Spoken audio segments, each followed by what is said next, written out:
Olá, hoje vamos falar sobre o nosso experimento 1 de materiais condutores isolantes. Inicialmente, vamos falar sobre o experimento de medidas de capacitância. Para esse experimento, foi utilizado duas placas de madeira, duas placas com camadas condutoras, uma folha de papel de elétricos, três folhas de papel de elétricos, sendo uma de fita comercial de 0,26 milímetros, uma de Presspan de 0,3 milímetros, uma de Pine com Mylar de 0,3 milímetros, uma ponte de Winston, um multímetro e ponte de impedância LCR. Certo? Nesse experimento, buscamos observar e estudar a constante de elétrica. A constante de elétrica é a razão entre a permissividade de elétrico e a permissividade do vácuo. Quanto maior seu valor, maior a capacidade de acumular carga do dielétrico. Alguns valores do nosso constante de elétrica para alguns materiais específicos estão nessa tabela. Aí podemos ver nosso experimento. Inicialmente no experimento, pegamos um capacitor de capacitância conhecida e utilizamos a ponte de Winston para achar o seu valor. Posteriormente, utilizamos o nosso medidor LCR para medir novamente essa capacitância, garantindo assim que ele está calibrado.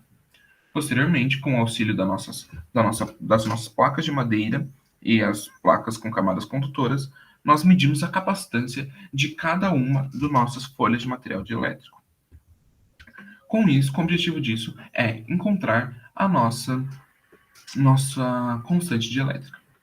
Ou seja, nós temos o nosso valor de capacitância medido, a nossa espessura, que a gente consegue saber nos valores a espessura do nosso material, a nossa área e uma constante. A nossa área, a gente sabe que todas as folhas utilizadas para esse experimento tinham 24 centímetros,3 32,5 centímetros, garantindo assim essa nossa área aqui. Com isso, encontramos todos os nossos valores da constante dielétrica. Nota-se que, em geral, conforme a espessura do papel aumenta, a sua constante dielétrica também aumenta. A exceção pode ser devido ao mau posicionamento ou ao fato do tipo do papel não ser o mesmo dos outros. Agora, para o experimento de medidas de tensão por corrente em materiais elétricos, utilizou uma fonte de alta tensão, um multímetro, três folhas de material dielétrico, sendo novamente dos mesmos materiais citados anteriormente, e um apoio para material dielétrico. Certo? Para esse experimento, foi passado uma tensão entre nossas folhas de material dielétrico com auxílio do nosso apoio. Foi aumentando essa tensão até que nossa corrente, conseguisse perfurar o nosso material. Após isso, diminuiu-se levemente a nossa tensão e começou a decrescer esse valor até chegar a zero. Depois disso, nós pegamos esse mesmo material e molhamos e fizemos o mesmo experimento. Foi possível, assim, observar-se alguns resultados que são bem interessantes. Nota-se que a condução de corrente se dá ao acumular carga suficiente para romper a constante elétrica das folhas que é descarregada de uma vez. É importante se dizer que é possível medir a tensão dos eletrodos da mesma forma como medimos em qualquer componente elétrico, colocando um multímetro em paralelo. Em todos os casos, podemos observar que ao molharmos o papel, a corrente que passa aumenta para a mesma tensão e, portanto, a tensão de ruptura diminui. Além disso, temos que quanto mais espesso o papel, mais tensão é necessária para vencer a constante dielétrica e, portanto, a grossura aumenta essa constante. É importante dizer também que dá para notar que quando decrescemos esse valor, ao decrescer esse valor, valores de corrente são superiores para a mesma tensão. Isso se dá dado que a nossa folha já está ionizada. Dessa forma, a nossa resistência para a corrente é menor, garantindo assim uma maior corrente passando pela nossa folha. Para o terceiro experimento, temos o terceiro experimento. Para as medidas de resistência, usamos um resistor de potência, uma lâmpada incandescente, um filamento de lâmpada imersa em óleo, um gerador de tensão, um voltímetro e um amperímetro. Para esse experimento, a gente foi aumentando a tensão para nosso resistor de potências, para a nossa lâmpada incandescente e filamento de lâmpada imerso, medindo sempre a sua corrente. Com isso, nós geramos esses gráficos.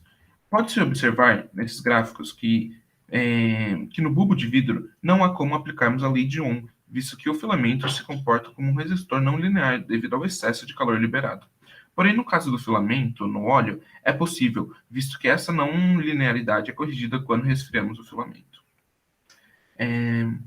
Além disso, é legal se dizer que em um condutor, os elétrons, perdão, da camada de valência precisam de uma quantidade muito baixa de energia para se tornarem elétrons livres. E quando isso acontece, devido a uma tensão aplicada, eles passam a se mover de átomo em átomo em direção ao potencial menor, gerando assim a nossa luz. É legal se dizer também que o óleo mineral, nesse nosso caso, para o filamento da lâmpada, ele está resfriando nosso filamento. Dessa forma, ele acaba impedindo que a luz libere, que esteja uma luz tão forte quanto nos outros casos, já que tem essa interferência devido ao óleo. É legal também dizer que qualquer outro fluido de resfriamento pode substituí-lo, desde que ele não seja condutor também.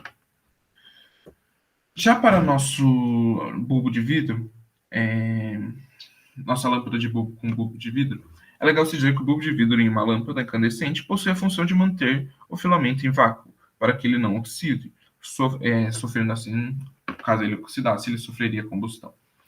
É legal dizer que, para esses dois casos, esses nossos artefatos, usados como bulbo de vidro e o óleo mineral, eles são utilizados para garantir uma maior vida útil dos nossos filamentos. E assim, garantindo sendo importantes para essas nossas lâmpadas.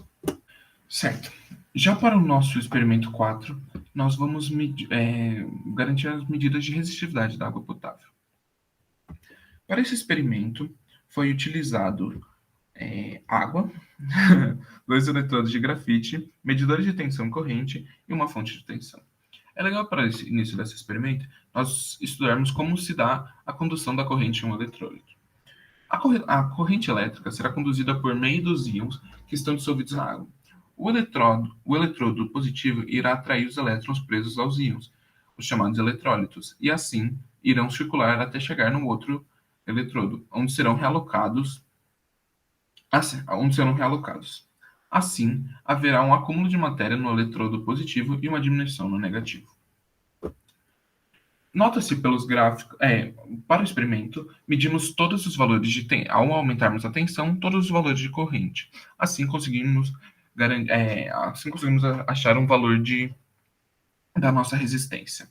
Sabendo a profundidade da água e o comprimento, sendo a comprimento a nossa distância entre os eletrodos de grafite, sendo esse a nossa variável que nós mudaremos, conseguimos achar o nosso valor de ρ, que é a resistividade da água. Portanto, foi-se medido para todos os nossos valores de distância, de comprimento entre os nossos eletrodos, que nos casos foram 5 centímetros, 10 centímetros e 15 centímetros, e assim podemos observar algumas mudanças entre eles, ou seja, quais parâmetros podem modificar a nossa resistividade. Para a modificação da resistividade da água, o principal parâmetro é a concentração dos íons dissolvidos nela, e, portanto, qualquer parâmetro que interfira nesse. Interferirá também na resistividade, como a temperatura da água. E a resistividade é inversamente proporcional à concentração de íons. Outro ponto legal de se observar é que, como vemos aqui nos nossos gráficos, quando afastamos cada vez mais nossos eletrodos, menor serão os valores de ρ. Isso dá pela maior resistência observada pelos íons para se passar de um eletrodo até o outro, assim diminuindo nosso ρ. Por hoje é só, e muito obrigado pela atenção.